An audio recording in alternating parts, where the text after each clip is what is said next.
Hey everyone, and welcome to Calvary Church Online. My name is Pastor John Mark, and I'm the online church pastor here at Calvary.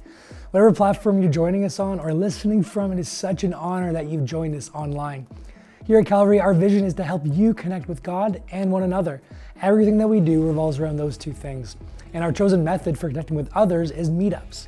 There are three different types of meetups. We have interest-based, we have current needs-based, and Bible study-based. All of our meetups are designed to help you find connection with others and give you an opportunity to grow in your faith. If you haven't joined a meetup in the past because none of them fit your schedule, interests, or needs, you are a prime candidate to facilitate a meetup. You can pick the timing, the topic, or activity, and if Calvary hasn't offered what you've been looking for in the past, now is the time to be the one to offer it for yourself and others. If you call Calvary Church home, then there are three ways that you can give your tithes and offerings today. One, you can head to calvaryptvo.church online. Just click on the Giving tab at the top of the page. You can send an e-transfer to donations at calvaryptvo.church, or three, you can drop it off at the main office during the week. If you have any questions about anything we have mentioned today, visit our website at calvaryptvo.church. It's your best resource to stay connected to everything that's happening each week. I have a few really quick announcements for you. Number one, our meetup semester that we just talked about starts January 22nd. See, we do them semester-based, so they run for a small period of time, so you can choose to be a part of it. And if you've never connected with people at Calvary, this is a great, easy way to get to know some people doing something that you probably already love to do. If you serve at Calvary, we call this the team that serves here, the crew, and we have an all-crew leadership day, February 4th in the morning with a special guest, Jonathan Smith, who's going to be talking to us about leadership, about leading ourselves well, and just what it means to be a leader. It's going to be a really great day together. And a really special announcement from our kids department. If you have a child in grades 1 through 5, this summer we have our summer camp happening the second week of July 10 to 14. We're going to be releasing some registration details in the next few weeks, but we just want to give you that date because we're so excited to hear about summer camp. See, that's all for me for now. And again, we want to thank you so much for joining us today online. Our online service is about to begin, and it all starts right now.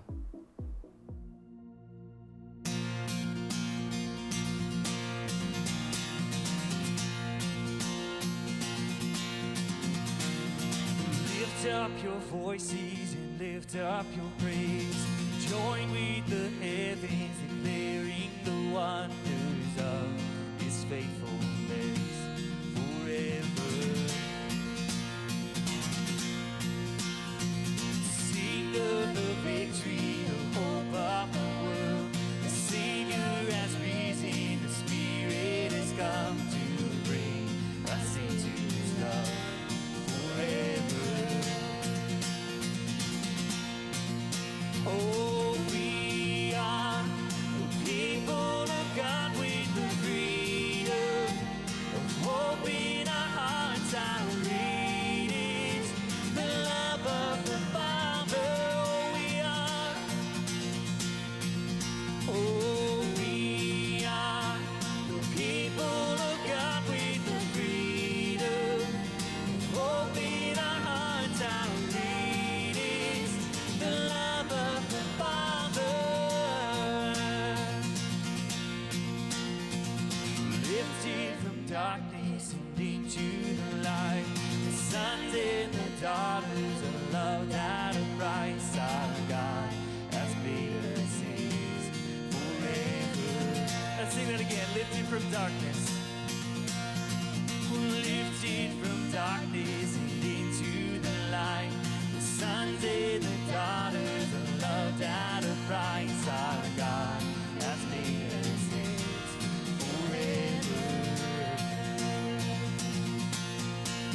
Oh, we are the people of God with the freedom of hope in our hearts. Our great is the love of the Father.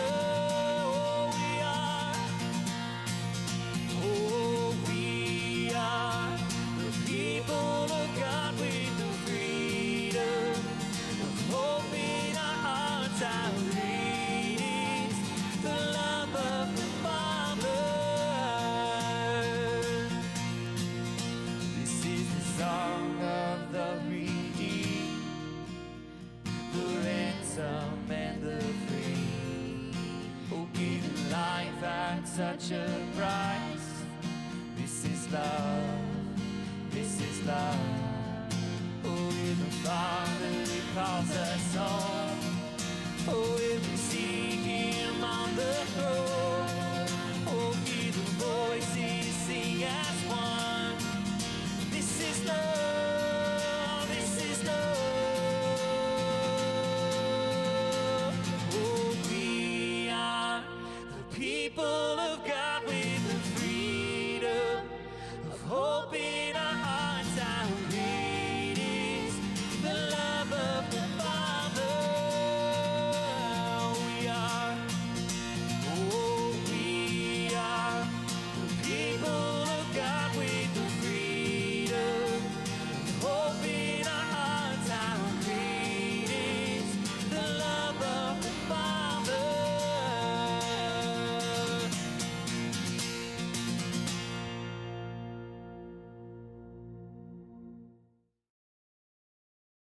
Good morning, Calvary. For those who are new to this space, I'm Pastor Kathleen, Church Life Pastor here at Calvary. And today I'm going to continue on with our series, Listen, Learn, Live for the Father. Each week we are going to tackle something different that robs us of the best from God.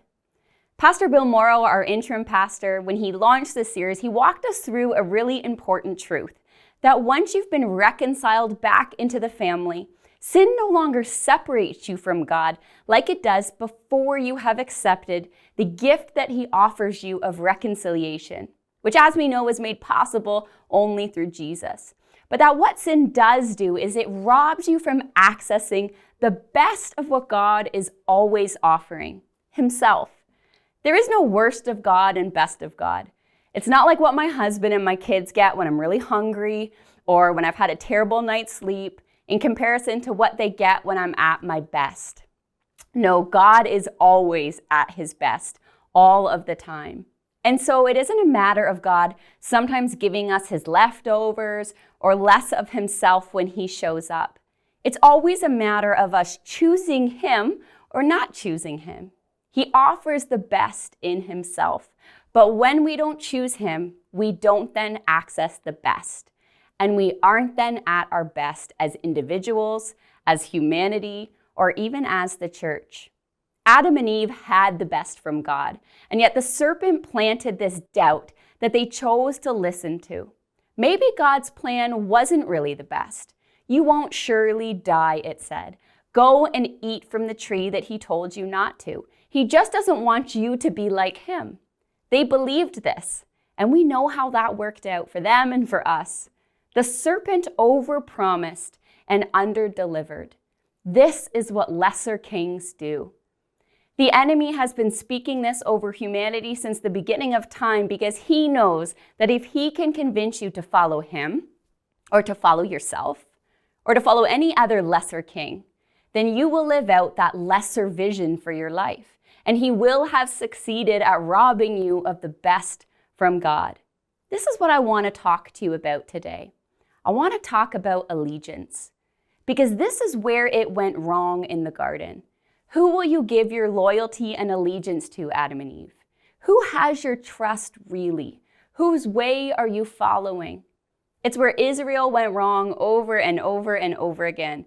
Choose, O Israel, whom this day you will serve, Joshua says. And we can sit back and judge Israel, but it's where we often go wrong too. Now, we may not obviously be choosing to bow down to golden statues or following earthly kings, but we place too high of a value on all sorts of things, and we follow different pursuits all of the time that are not pursuits that are found along the Jesus way. Who is it today that has our true allegiance? This is the question. What is allegiance and what does it look like? Well, I wish I could have shown you this scene, but I searched and I couldn't find it. Probably isn't even legal to show it online anyway, so I'm not going to. But second best, I'm going to explain it to you. For those of you who are fans of the sitcom The Office, you will remember this. Those of you who don't watch it, it's okay, you'll get my point. There is this episode where Michael Scott, who is the office manager of Dunder Mifflin, doesn't like his new overseer, and so he quits. And in his last 2 weeks, he goes and he pitches individually to each staff member to come with him because he's going to go and start his own paper company. And then there's this really dramatic, hilarious scene where he comes into the office and he tries to get everybody to go with him. He says, Who's coming with me? Are you with me? And he asks some of them by name. And he says, let's go. Come on. And everyone just awkwardly stares at him and nobody goes. Even Dwight, who is his faithful subject, doesn't go with him. The only person who goes with him is the receptionist, Pam. Pam was the only one who showed allegiance and loyalty to Michael. Who's in? This gives us a picture of allegiance. It's a response of I'm in. Where you're headed, I'm coming. And then there's some feet put to that allegiance. You see, here's the tragic reality is that many Christians really like Jesus. They like his words. They like things that he says. They like to read about him in the Gospels, and they believe in him. But far too many spend a lifetime just watching what he's doing with their eyes from a distance instead of following him with their feet. You guys, you can't stay and go at the same time. There is an allegiance piece involved in the living out of our faith in Jesus.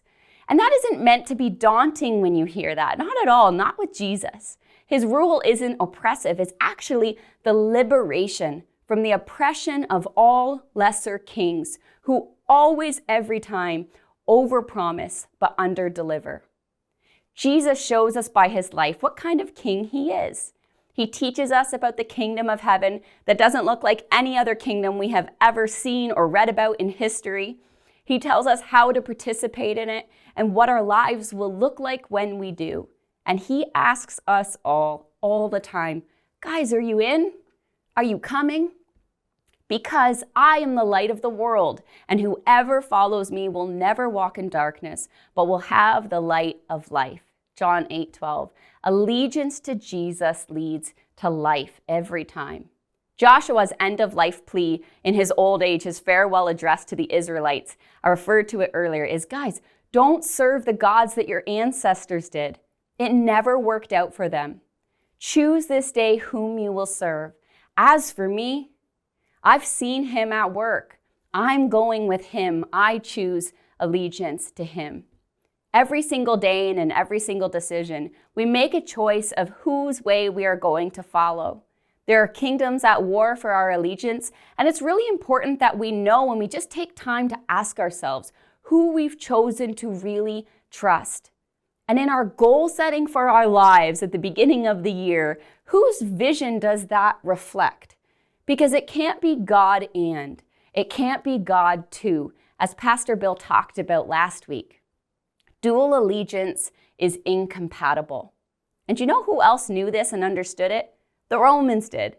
The Pharisees did. The high priests who put Jesus under judgment did. This is why he was crucified. What was above Christ's head on his cross? It was his crime, King of the Jews. It was meant to mock him because if Jesus is king, then Caesar is not, and that is not okay. Take a look with me at how the Gospel of Mark starts. Mark 1:1, the beginning of the good news about Jesus the Messiah, the Son of God, as it is written in Isaiah the prophet. By coming into the world, Jesus redefined an imperial gospel. When Mark announces the beginning of the gospel, the good news of Jesus Christ, the Son of God, and when Paul speaks of the true message of the gospel in Colossians 1:5, they are actually making revolutionary statements. Gospel and good news are not new terms to the Roman Empire. The Romans constructed these huge structures and posted inscriptions in public places. And one of them was built in 9 BC, and it's called the Prian calendar inscription, which commemorated the birth of Caesar and was used to, I quote, herald the good news of the arrival of a kingdom. Sound familiar? In that inscription, you would read, the beginning of the gospel of Caesar Augustus, the Son of God.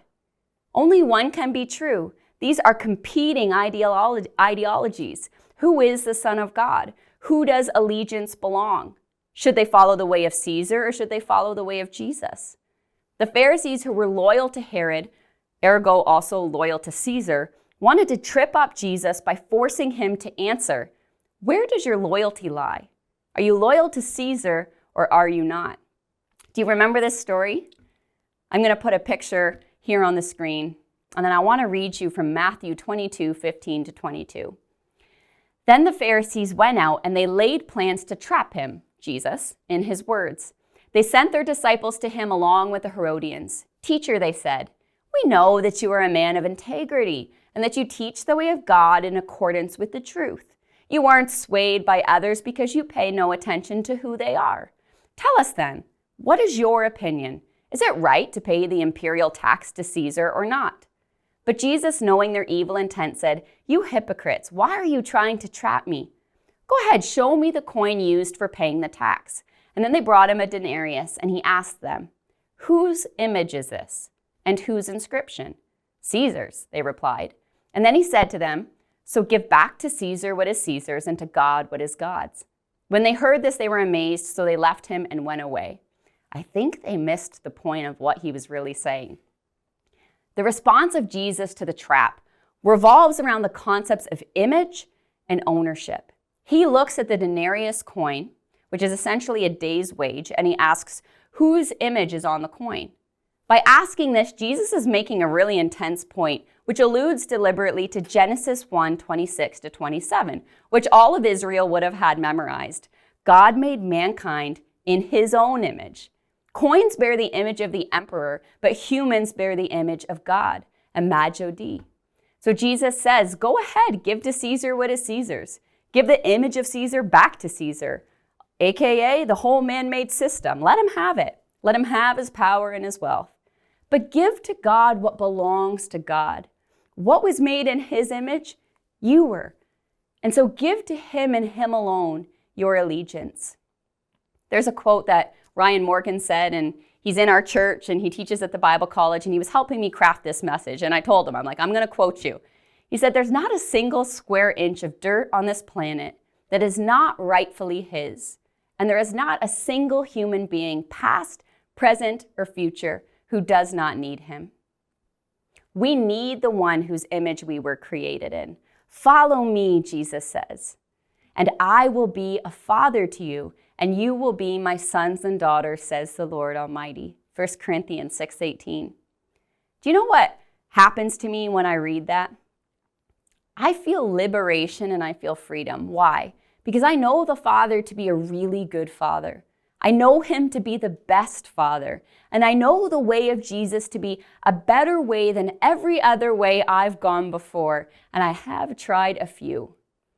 I want us to look at the contrast between the way of Caesar and the way of Jesus, because even though Caesar isn't here anymore, I think that competing kingdoms can all kind of fall into this way of Caesar category. The way of Caesar is top-down power of empire. It's always the project over people every time. It's success and its wealth at all costs. It's using fear to convey status and importance. It's prosperity for the self and for the few. It's dominating and controlling. It's about prestige. How can I enhance my own reputation? It's division all the time. Our nation versus everybody else. But the way of Jesus is bottom-up leadership. It's liberation for the very least of these. He is a humble king who leads by serving, by loving unconditionally and equally. He unites people together. He self-sacrifices. It's people every single time. With the way of Caesar, this is the big difference. The end always justifies the means. I need to bring peace to the empire, and if a few million people need to die, then so be it. These guys over here are going to starve, but hey, we have a unified empire. Caesar promised a feast, but he delivered a famine. Caesar sheds the blood of others for Rome, including Jesus. But the way of Jesus, the means defines the end. Jesus sheds his own blood for the Romans and for the entire world. Andy Stanley says, our ultimate allegiance is to a king who came to reverse the order of things.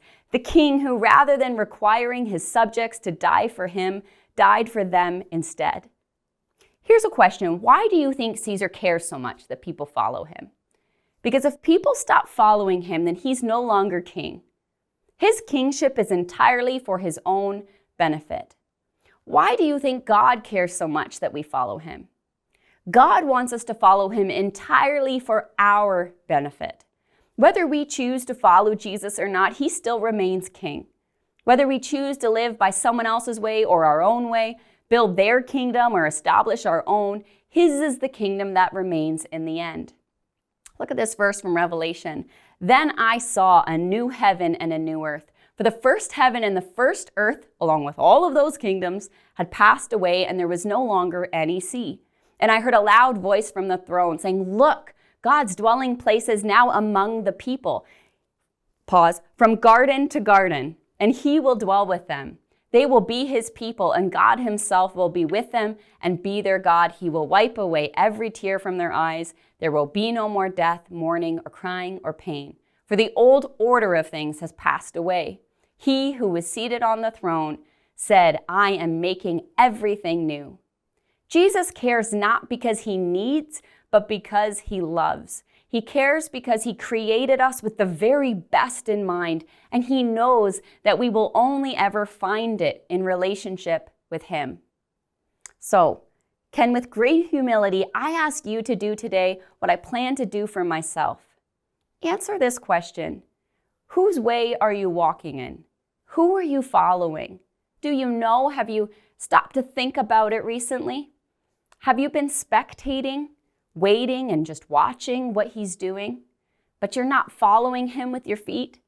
Here's the thing, nobody follows Jesus by accident. They always follow intentionally. My big ask of you today is simply to do an audit of your life. And I have a practical way that I want you to do that. I want you to spend your next full day, each hour, asking yourself, is this the way of Jesus? When you talk to your spouse, when you're with your kids, do you throw around power and demand perfection? When you make decisions at work and business, are you putting profit over people? When you post something, when you have conversations, ask, am I trying to enhance my own reputation here? Do I bring life to a space or death to a space when I show up there? Ask God to reveal to you, and he will, if there is any sphere of your life where you behave as if there's no God. And we all do this, you guys. There are aspects of our lives where we're really Christian. We're even doing it the Jesus way, but then there are these spheres of our lives where it's as if God doesn't exist at all. And so hour by hour, ask, is this the Jesus way? And there's just one last thing that I really want to say before I finish. God doesn't care if you do it perfectly. He cares that you try. He is not a tyrant king like Caesar. He's a loving father, and we can't say this enough. When my 4-year-old gives me a picture that he drew for me, and it's just a bunch of circles with these sticks coming out of it that I think are supposed to be the humans representing our family, do I throw it out and say, get it right next time? What is this? No, I'd be crazy. I put that sucker right on the best spot of the fridge and I say, I love it, buddy. Thanks for thinking of me. When my 8-year-old cut the lawn for the first time this summer, his dad didn't yell at him for not getting the lines angled just how he wants them. No, he came behind him and he helped him push. If we confess our sins, says Jesus, he is faithful and just and will forgive us of our sins and purify us from all unrighteousness. Start over. Just start today. Whoever and whatever held your allegiance and your loyalty and your trust before, just turn around because there's a better way. If you've been pursuing the will of God apart from the way of Jesus, just start over. He will always be faithful to help you. I've got to wonder if the church truly walked in the will of Jesus, the way of Jesus, I wonder what could happen. Some pretty cool things, I bet. Lead us, Jesus, I pray. We'll see you next week. Hey, we're so glad that each and every one of you joined us today. Again, if this was your first time joining us, we would love to introduce ourselves. We encourage you to fill out a Connect card under the I'm New section of our website so that we can stay connected. This is all from me today. I hope you had a great week ahead, and I look forward to seeing you again.